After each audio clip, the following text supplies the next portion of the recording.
नमस्कार दोस्तों, online एसकेएमयू YouTube channel में आप सभी का स्वागत है। और आज के इस वीडियो में बात करने वाले एसकेएमयू यूजी सेमेस्टर 3 जो कि सेशन है आप लोग का 2024 से 28। और आज के इस वीडियो में हम लोग जो बात करने वाले जो कि आपका मेजर पेपर 5 है और सब्जेक्ट आपका पॉलिटिकल साइंस। और आज के इस वीडियो में हम लोग सेट 3 के बारे में बात करने वाले जिसमें कि आपके कुछ क्वेश्चन आंसर है। इसके पहले मैंने जो सेट 1 और सेट 2 का वीडियो बना दिया था, अगर आपने उन दो वीडियो को नहीं देखा है तो आप हमारे चैनल से जाकर उस वीडियो को देख सकते हैं, या फिर आपको इसी वीडियो के डिस्क्रिप्शन में प्लेलिस्ट का लिंक मिलेगा, तो वहाँ से भी जाके आप वीडियो को देख सकते हैं। तो सबसे पहले हम लोग बात कर लेते हैं पीडीएफ के बारे में कि आप लोग जो पीडीएफ कैसे डाउनलोड कर सकते हैं। तो ये पीडीएफ आपको जो हमारे टेलीग्राम चैनल ओनली एसकेएमयू पे मिल जाएगा, तो वहाँ से आप पीडीएफ को डाउनलोड कर सकते हैं और अच्छे से तैयार कर सकते हैं, क्वेश्चन को अच्छे से पढ़ सकते हैं। तो अगर आप वहाँ टेलीग्राम पे नहीं भी सर्च कर पाते, नहीं भी ढूंढ पाते हैं, तो इसी वीडियो के डिस्क्रिप्शन में जो पीडीएफ का लिंक दिया गया, तो आप लिंक पर जैसे क्लिक करेंगे आप टेलीग्राम पे रिडायरेक्ट हो जाएंगे और वहाँ से आप पीडीएफ को डाउनलोड कर सकते हैं। तो सबसे पहले हम लोग बात करेंगे वेरी शॉर्ट क्वेश्चंस के बारे में, जो कि पहला जो क्वेश्चन है 1 का ए नंबर, जो कि वेरी शॉर्ट क्वेश्चन है, यानी कि अति लघु उत्तरीय प्रश्न है। तो what is the institutional approach to the study of Indian politics? भारतीय राजनीति के अध्ययन का संस्थागत उपागम क्या है? तो भारतीय राजनीति के अध्ययन के लिए आपको संस्थागत उपागम के बारे में बताना है। तो संस्थागत उपागम में जो है भारतीय राजनीति का अध्ययन संसद, राष्ट्रपति, प्रधानमंत्री, न्यायपालिका, निर्वाचन आयोग तथा अन्य राजनीतिक संस्थानों की संरचना, शक्तियों, कार्यों और कार्यप्रणाली के आधार पर किया जाता है। तो संस्थागत उपागम का मतलब है कि जैसे कि भारतीय राजनीति को सरकार की प्रमुख संस्थाओं जैसे संसद, राष्ट्रपति, प्रधानमंत्री, न्यायालय और जो चुनाव आयोग है, तो इनके काम और जो उनकी व्यवस्था के आधार पर समझना, यही जो आपका संस्थागत उपागम है। इसके बाद नेक्स्ट आपका क्वेश्चन है what is meant by sovereignty as mentioned in the preamble? तो प्रस्तावना में संपूर्ण प्रभुत्व संपन्न से क्या अभिप्राय है? जो प्रस्तावना में संपूर्ण प्रभुत्व संपन्न जो शामिल है, तो इसका क्या मतलब है, इसका क्या अभिप्राय है?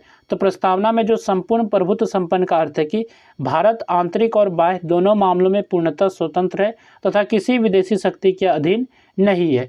तो इसका क्या मतलब हुआ कि संपूर्ण प्रभुत्व संपन्न का? तो संपूर्ण प्रभुत्व संपन्न का अर्थ है कि भारत जो है पूरी तरह स्वतंत्र देश है, यानी कि पूरी तरह जो आज़ाद देश है। भारत जो अपने सभी फैसले जो है स्वयं लेता है, खुद से लेता है और किसी दूसरे देश के अधीन नहीं है, किसी दूसरे देश के या अधीन नहीं है। यही चीज़ आपका है संपूर्ण प्रभुत्व संपन्न का मतलब। इसके बाद नेक्स्ट आपका क्वेश्चन है, क्वेश्चन नंबर जो कि सी है, which article of the constitution deals with fundamental rights? तो संविधान का कौन सा भाग मौलिक अधिकारों से संबंधित है? तो संविधान का आपको पार्ट पूछा गया है, भाग पूछा गया है, कौन सा भाग जो है मौलिक अधिकारों से संबंधित है? तो भारतीय संविधान का जो है भाग 3 जो है मौलिक अधिकारों से संबंधित है, यानी कि कौन सा भाग? तो भाग 3। इसमें जो अनुच्छेद यानी कि आर्टिकल जो है 12 से 35 तक नागरिकों के मौलिक अधिकारों का वर्णन किया गया है। तो मौलिक अधिकारों का वर्णन जो है अनुच्छेद 12 से अनुच्छेद 35 तक किया गया है। तो भारतीय संविधान का भाग 3 यानी कि भाग 3 जो कि अनुच्छेद 12 से 35 नागरिकों के मौलिक अधिकारों से संबंधित है, और इसी भाग में जो है लोगों को दिए गए मुख्य अधिकारों का वर्णन किया गया है। इसके बाद नेक्स्ट आपका क्वेश्चन है, question number D, who is the head of the council of ministers at the state level? तो राज्य मंत्रिपरिषद का प्रमुख कौन होता है? तो राज्य मंत्रिपरिषद का कौन प्रमुख होता है, तो इसके बारे में आपको पूछा गया, हेड कौन होता है, तो इसके बारे में आपको बताना है। तो राज्य मंत्रिपरिषद का जो प्रमुख होता है मुख्यमंत्री होता है, और वही जो है मंत्रिपरिषद का नेतृत्व करता है, मंत्रियों के कार्यों का समन्वय करता है तथा राज्य शासन का संचालन करता है। तो राज्य मंत्रिपरिषद का जो प्रमुख होता है मुख्यमंत्री होता है, और वही जो है मंत्रियों का नेतृत्व करता है और राज्य सरकार के सभी जो है जरूरी काम है, महत्वपूर्ण कार्य है, तो इनको जो है संचालन करता है। इसके बाद नेक्स्ट आपका क्वेश्चन है, question number E, what is meant by the original jurisdiction of the supreme court? तो सर्वोच्च न्यायालय के मूल क्षेत्राधिकार से क्या अभिप्राय है, यानी कि सर्वोच्च न्यायालय के मूल अधिकार से आप क्या समझते हैं? तो सर्वोच्च न्यायालय का जो मूल क्षेत्राधिकार वह अधिकार है जिसके अंतर्गत कुछ विवादों की सुनवाई सीधे उसी न्यायालय में प्रथम बार की जाती है। तो मूल क्षेत्राधिकार का अर्थ है कि कुछ विशेष मामलों की सुनवाई जो होगी सबसे पहले सीधे जो है सर्वोच्च न्यायालय में होती है, यानी कि सीधे जो है सुप्रीम कोर्ट में होती है, ना किसी निचली अदालत में, यानी कि जो कि नीचे की अदालत है उनमें नहीं, डायरेक्ट जो आपका सुप्रीम कोर्ट में डायरेक्ट जो आपका जो है सुनवाई होगी, यानी कि कुछ भी विवाद होगा तो इसकी सुनवाई होगी सुप्रीम कोर्ट में। तो यही जो आपका जो है सर्वोच्च न्यायालय के जो मूल क्षेत्राधिकार है। इसके बाद यहाँ से आपका शॉर्ट आंसर टाइप क्वेश्चन है, यानी कि शॉर्ट क्वेश्चन है। तो क्वेश्चन नंबर 2 जो कि आपका शॉर्ट क्वेश्चन है, explain the significance of fundamental rights in Indian democracy? तो भारतीय लोकतंत्र में मौलिक अधिकारों के महत्व का संक्षेप में वर्णन कीजिए। तो भारतीय लोकतंत्र में जो मौलिक अधिकार है इनके महत्व के बारे में आपको बताना है। तो भारतीय संविधान के भाग 3 अनुच्छेद 12 से 35 में जो है मौलिक अधिकारों का उल्लेख किया गया है।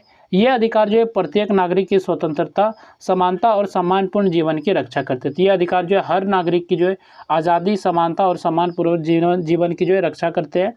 और भारतीय लोकतंत्र को सफल बनाने में जो इनका अत्यंत महत्वपूर्ण स्थान है, यानी कि भारतीय लोकतंत्र को जो मजबूत बनाने में, सफल बनाने में जो ये भाग 3 है जो आपका अनुच्छेद जो कि मौलिक अधिकार जो उल्लिखित है, तो इसका जो अत्यंत ही महत्वपूर्ण स्थान है। ठीक है, मौलिक अधिकार जो है नागरिकों को समानता का अधिकार, स्वतंत्रता का अधिकार, शोषण के विरुद्ध अधिकार, धर्म की स्वतंत्रता का अधिकार, सांस्कृतिक एवं शैक्षिक अधिकार तथा संवैधानिक उपचार का अधिकार प्रदान करते हैं। ये सभी अधिकार प्रदान करते हैं ये मौलिक अधिकार। और जो इन अधिकारों के कारण जो है सरकार मनमाने ढंग से कार्य नहीं कर सकती है। ठीक है, तो इसके बाद आपका जो है मौलिक अधिकार जो है नागरिकों की स्वतंत्रता की रक्षा करते हैं और उन्हें जो अपने विचार व्यक्त करने, शिक्षा प्राप्त करने तथा अपनी पसंद का व्यवसाय करने का अवसर देते हैं, यानी कि मौका देते हैं। अपनी पसंद का शिक्षा प्राप्त कर सकते हैं, अपने विचार को जो है व्यक्त कर सकते हैं और अपने बिजनेस को शुरू कर सकते हैं। यदि किसी नागरिक के मौलिक अधिकारों का उल्लंघन होता है, तो यदि किसी भी कोई नागरिक का मौलिक अधिकारों का अधिकारों का विरोध होता है, उल्लंघन होता है, तो वह जो है सर्वोच्च न्यायालय या उच्च न्यायालय की शरण लेकर न्याय प्राप्त कर सकता है। और ये अधिकार लोकतंत्र, कानून के शासन, सामाजिक न्याय और नागरिकों के सम्मान की रक्षा करते हैं तथा सरकार और जनता के बीच जो है विश्वास बनाए रखने में महत्वपूर्ण भूमिका निभाते हैं। इसके बाद नेक्स्ट जो आपका क्वेश्चन है, question number 3, discuss the powers and functions of the chief minister.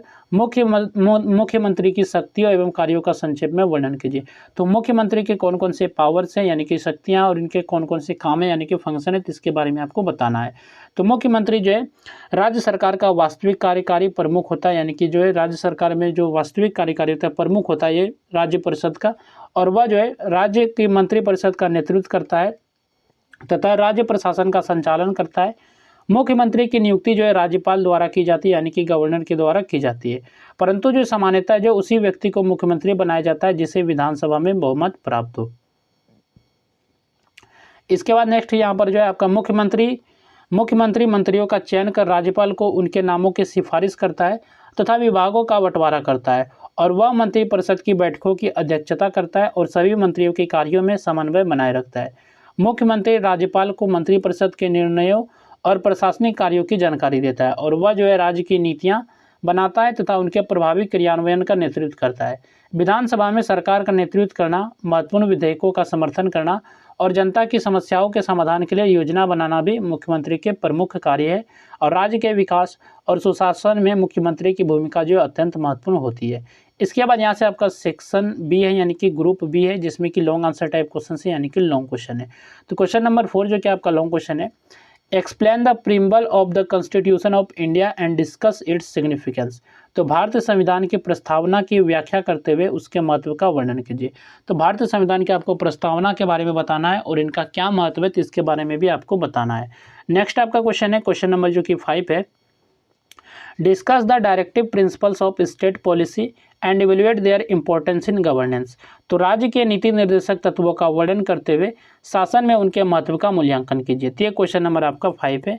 Next आपका क्वेश्चन है, question number 6, describe the position, powers and functions of the governor. राज्यपाल की स्थिति, शक्तियों एवं कार्यों का विस्तार से वर्णन कीजिए। तो ये आपका क्वेश्चन नंबर 6 है। इसके बाद नेक्स्ट आपका क्वेश्चन है, question number 7, examine the composition and functions of the parliament of India. भारतीय संसद की संरचना एवं कार्यों का परीक्षण कीजिए। तो ये आपका क्वेश्चन नंबर 7 है। नेक्स्ट आपका है question number 8, explain the composition and jurisdiction of the supreme court and high courts in India. भारत के सर्वोच्च न्यायालय तथा उच्च न्यायालयों की संरचना एवं क्षेत्राधिकार का विस्तार से वर्णन कीजिए। तो ये क्वेश्चन नंबर आपका 8 है। इसके बाद नेक्स्ट जो आपका क्वेश्चन है, discuss the present status of good governance in India and examine the role of caste and religion in Indian politics. तो भारत में सुशासन की वर्तमान स्थिति का वर्णन करते हुए भारतीय राजनीति में जाति और धर्म की भूमिका का परीक्षण कीजिए। तो ये क्वेश्चन नंबर आपका 9 था। तो यहाँ तक हम लोगों ने ये सेट 3 को कंप्लीट कर दिया, जो कि आपका major paper 5 subject political science के लिए वीडियो था, सेमेस्टर 3 के लिए, सेशन 2024 से 28। तो अभी तक मैंने जो पॉलिटिकल साइंस जो कि आपका मेजर पेपर 5 है, तो सेट 1, सेट 2 और ये जो आपका सेट 3 का वीडियो था, यानी कि टोटल 3 वीडियो आपको प्रोवाइड किया। तो आप लोग जो तीनों वीडियो को अच्छे से देख लीजिएगा और सबका जो PDF का जो लिंक है सभी वीडियो के डिस्क्रिप्शन में आपको मिल जाएगा, तो वहाँ से भी आप डाउनलोड कर सकते हैं या फिर जो आप टेलीग्राम चैनल से भी डाउनलोड कर सकते हैं। तो चलिए फिर मिलते हैं नेक्स्ट वीडियो में। इस वीडियो में बस इतना ही।